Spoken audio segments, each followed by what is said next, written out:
Hi అండి. నేను మీ జ్యోతి. Welcome to me ఇంటి వంటతో జ్యోతి. ఈరోజు మన కిచెన్‌లో నెల్లూరు చేపల పులుసుని మంచి రుచికరంగా ఎలా తయారు చేసుకోవాలో చూపించబోతున్నానండి. కేవలం ఆవాలు, మెంతులు, కొన్ని మామిడి ముక్కలతో ఈ కర్రీ అనేది అత్యద్భుతంగా వస్తుంది.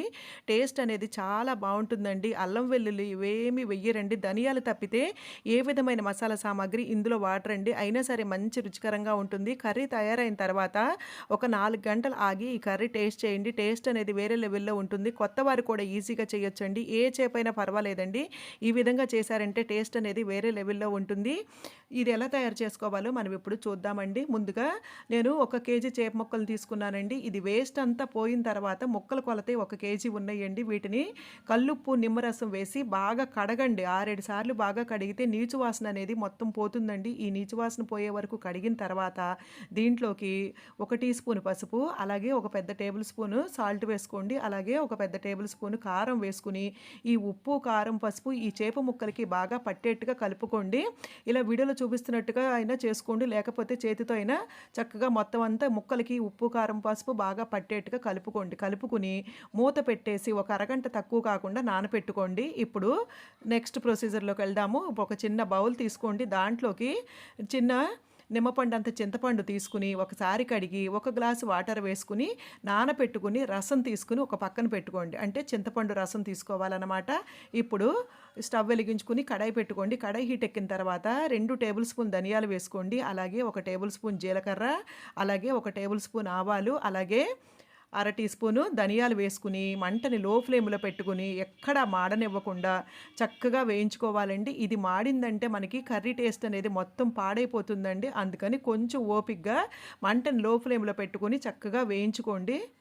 చక్కగా దోరగా వేగిందనుకోండి మనకి కర్రీ టేస్ట్ చాలా బాగుంటుంది. చూడండి వీడియోలో చూపిస్తున్నట్టుగా ఇలా వేగితే సరిపోతుంది. వీటిని వేరే ప్లేట్లో తీసుకుని చల్లారిన తర్వాత పొడి కొట్టి ఒక పక్కన ఉంచుకోండి. ఇప్పుడు స్టవ్ వెలిగించుకుని కడాయి పెట్టుకుని కడాయి హీట్ ఎక్కిన తర్వాత 1 కప్పుకు తక్కువ కాకుండా ఆయిల్ వేసుకోండి. ఆయిల్ హీట్ ఎక్కిన తర్వాత దీంట్లోకి మనము 2 ఉల్లిపాయల్ని మరీ మెత్తగా కాకుండా కచ్చా పచ్చాగా మిక్సీకి వేసుకోండి. వీటిని కొంచెం కలర్ చేంజ్ అయ్యే వరకు వేయించుకోండి. మరీ ఎక్కువ వేగక్కర్లేదండి. కొద్దిగా కలర్ మారితే చాలు. చూడండి ఇలా వేగింది కదా, ఇలా వేగితే సరిపోతుంది. ఇప్పుడు దీంట్లోకి ఒక టమాటా ప్యూరీ లాగా చేసి వేసుకోండి. ఒకటి సరిపోతుందండి, ఎక్కువ వేయకండి. ఒక టమాటా ప్యూరీ లాగా చేసుకుని 1 నిమిషం వేయించుకోండి. ఈ టమాటాలోంచి పచ్చి వాసన కూడా పోయి ఆయిల్ పైకి తేలే వరకు వేయించుకోండి. చూడండి ఆయిల్ పైకి తేలింది కదా. ఇప్పుడు ఈ 2 కూడా వేగిపోయాయి అన్నమాట. ఉల్లిపాయలు వేగాయి, టమాటా కూడా వేగిపోయిందండి. ఇప్పుడు దీంట్లోకి మనము 1 టీ స్పూన్ పసుపు, అలాగే 2 టేబుల్ స్పూన్లు పెద్ద టేబుల్ స్పూన్లు కారం వేస్తున్నానండి. ఇందులో ఉప్పు, కారం అనేది పులుపు కరెక్ట్‌గా ఉంటేనే మనకి కర్రీ టేస్ట్ బావుంటుందండి. ఉప్పు, కారం ఖచ్చితంగా ఎక్కువే పడుతుంది. మనము చూడండి 2 టేబుల్ స్పూన్లు కారం వేసాము, 2 టేబుల్ స్పూన్లు సాల్ట్ వేసాము, అలాగే కొన్ని పచ్చిమిర్చి ముక్కలు వేసాము. చీలికలు చేసుకుని వేసుకున్నాము. మనం ఆల్రెడీ పొడి చేసి ఉంచుకున్నాం కదా. ఈ మసాలా పొడిలో సగం వేసామండి, సగం ఉంచండి. ఈ సగం వేసిన తర్వాత వీటిని మొత్తం కలుపుకోండి. కలుపుకుని వీటిని కూడా ఈ మసాలాని కూడా 1 నిమిషం వేయించుకోండి. లో ఫ్లేమ్‌లోనే వేయించుకోండి. చక్కగా ఆయిల్ పైకి తేలే వరకు వేయించారనుకోండి కర్రీ టేస్ట్ అనేది బావుంటుందండి. చూడండి ఆయిల్ పైకొచ్చేసింది కదా. ఇప్పుడు ఇలా వేగిన తర్వాత ఇప్పుడు మనము చింతపండు రసం తీసుకున్నాం కదా, ఈ పులుసు మనము 1 గ్లాస్ వాటర్ వేసి చింతపండు పులుసు తీసామండి. చూడండి 1 గ్లాస్ వాటర్‌కి తీసి పులుసు తీసి వేసాము. ఇప్పుడు ఇంకొక గ్లాస్ వాటర్ వేసుకోండి.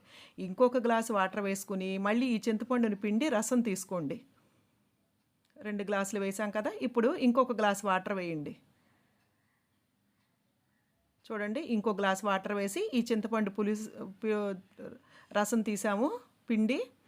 చూడండి ఈ చింతపండు ద్వారా మనకి వచ్చిన ఈ పులుసు అనేది 3 గ్లాసులు వచ్చిందండి. ఈ చింతపండుకి మనము 3 గ్లాసుల రసం తీసాము.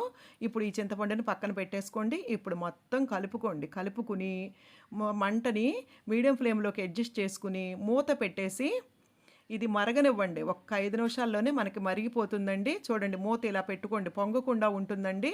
మొత్తం మూత క్లోజ్ చేశారంటే పొంగుతుంది. అందుకని ఒక్క 5 నిమిషాలతో చూడండి ఇలా మరిగిపోయింది కదా. ఇలా మరుగుతూ ఉండంగా మనము నానపెట్టుకున్నాం కదా ఈ చేప ముక్కల్ని కూడా ఇందులో వేసుకోండి. వేసుకుని ఈ చేప ముక్కలు వేసిన తర్వాత మనము ఒక మామిడికాయని తీసుకుందామండి. నేను 8 ముక్కలు వేశానండి. ఈ మామిడికాయ అనేది చాలా పులుపుగా ఉందండి. అందుకని నేను కొంచెం పెద్ద సైజు ముక్కలు అంటే ఈ సైజు ముక్కలు కట్ చేసి నేను 8 ముక్కలు వేశానండి. వేసిన తర్వాత మళ్ళీ ఇంకొక గ్లాసు వాటర్ వేశానండి.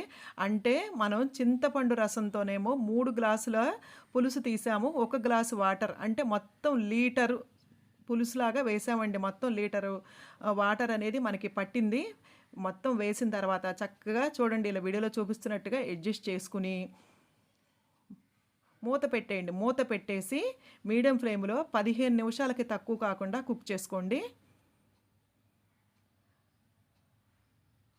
15 నిమిషాల తర్వాత చూడండి, మనకి ఆయిల్ అనేది పైకి తేలుతోంది కదా. ఇప్పుడు వీడియోలో చూపిస్తున్నట్టుగా ఇలా కుదుపుకుంటూ కలుపుకోండి. గరిట అనేది పెట్టకూడదండి. ఇప్పుడు మనకి మిగిలిన మసాలా ఉంది కదా, సగం వేసాం కదండి. ఇప్పుడు మిగిలిన సగం కూడా ఇప్పుడు వేసేసేయండి. వేసేసి ఈ మసాలా కూడా ముక్కలకి బాగా పట్టేట్టుగా అడ్జస్ట్ చేసుకోండి.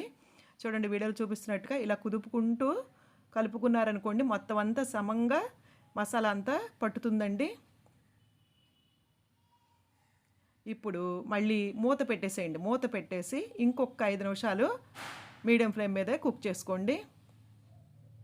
5 నిమిషాలకి చూడండి, చక్కగా మనకి పులుసు అనేది రెడీ అయిపోయిందండి. అంటే మొత్తం మీడియం ఫ్లేమ్ మీద మనకి 20 నిమిషాలు పట్టిందండి. 20 నిమిషాలు పట్టేసరికి మనకి ఈ చేపల పులుసు అనేది కమ్మగా రెడీ అయిపోయిందండి. ఇప్పుడు సన్నగా తరిగిన కొత్తిమీరని వేసుకుని స్టవ్ ఆపేయండి. అంతేనండి, ఎంతో టేస్టీగా గుమ్మగుమ్మలాడే నెల్లూరు చేపల పులుసు అనేది రెడీ అయిపోయిందండి. ఇది వండినప్పుడు కంటే కొంచెం ఆగి ఒక 4-5 గంటలు ఆగిన తర్వాత దీన్ని టేస్ట్ చేశారంటే టేస్ట్ అనేది చాలా చాలా బాగుంటుందండి. మరుసటి రోజుకి కూడా నిలవ ఉంటుంది. చాలా టేస్టీగా ఉంటుంది. చాలా ఈజీగా కూడా అయిపోతుంది. ఈ పద్ధతిలో ఒక్కసారి ట్రై చేసి చూడండి. ఈ వీడియో వీక్షించినందుకు ధన్యవాదాలు.